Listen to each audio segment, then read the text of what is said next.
Hello there, guys. It's JB, the SA Pepper Man, and today I wanted to talk to you about grow bags.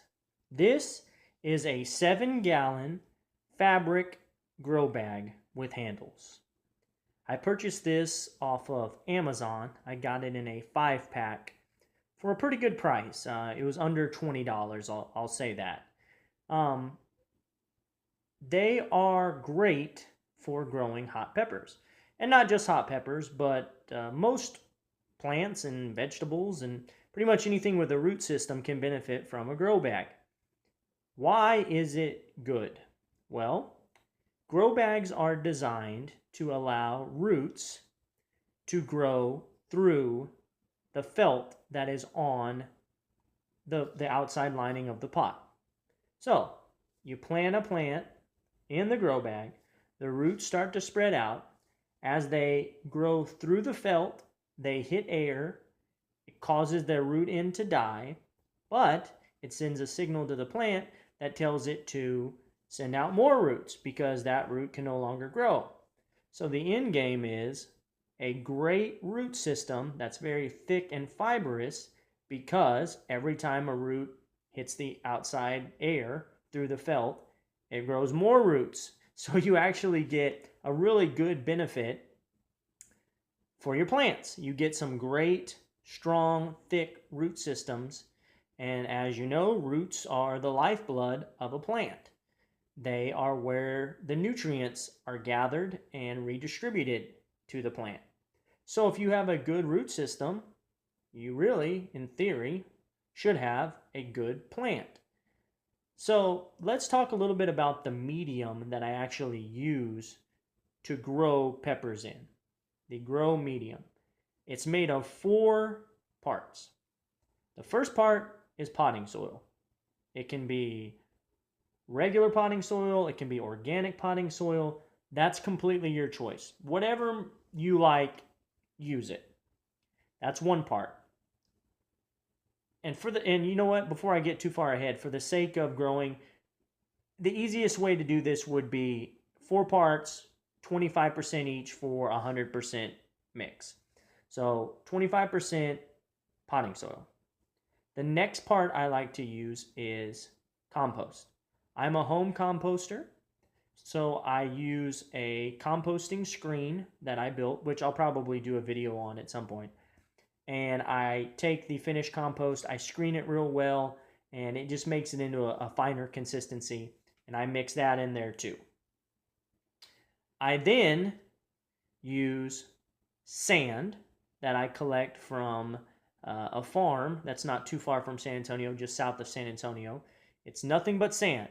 South Texas is very sandy. About an hour south of San Antonio, all you hit is sand.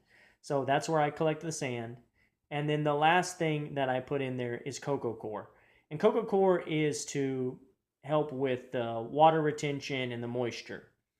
It's a very good additive to this grow medium because the sand, the compost, and the potting soil allows for very good drainage, good aeration, and the coco coir kind of helps slow that down. Also, because grow bags can dry out real easily, having coco coir in there can help keep the roots moist during the hot, dry parts of the summer, like we experience here in Texas. So those 4 parts really make a good grow medium for hot peppers. The potting soil, because it's potting soil. The compost, because it's full of nutrients, bacteria, fungus, that good stuff that plants need. Sand, because hot peppers, specifically super hot peppers, grow naturally in sandy environments. So they like sand. It's very loose. The roots can grow through it very easily. You can see how easily this medium breaks up in my hands.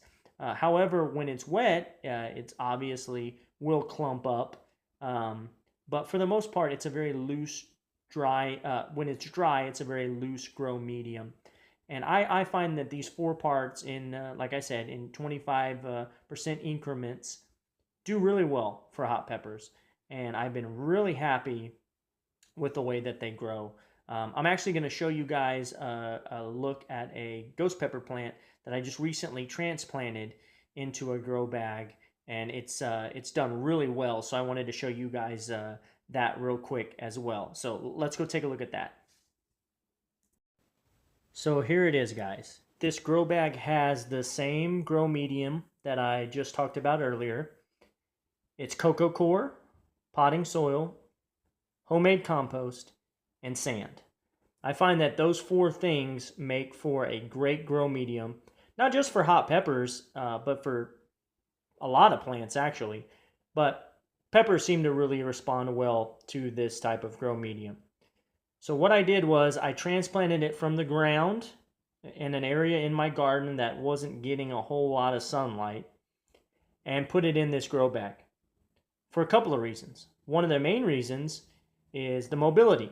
Because it's in a grow bag, it's mobile and it can be moved around the yard from season to season, putting it in more shade, putting it in more sun, sheltering it from wind, whatever I need to do to help its chances of producing a good pepper yield. So I chose to put it in this grow bag, and actually I got a surprise that I wasn't expecting. It's doing better than I could have even hoped. Now, just because it's in the grow bag with a good grow medium doesn't mean you don't still fertilize and water on a regular basis. In fact, I probably have to water it more. Because a grow bag allows for air to circulate through the plant, it dries out the soil really quickly. So during the hotter parts of the year, the summertime, late spring, early fall, when it's still really hot, especially here in San Antonio, you do have to water it a lot. I even sometimes water these plants every day. And it's not excessive because they actually need it every day because they dry out. But for the more mild parts of the year, one time every couple of days, 2 or 3 days, sometimes more, is fine. And it's October now, so I water them every 2 or 3 days, and they do fine, no problems. So that's one of the pros and one of the cons to a grow bag. The mobility, it's an awesome pro. The awesome root growth you get, the fibrous thick roots, that's a pro. The having to water it every day in the summertime, that's a con. And if it's not something you want to do, again, there's nothing wrong with plastic grow pots. They do fine. I have a lot of peppers growing in plastic grow pots, and they do fine too.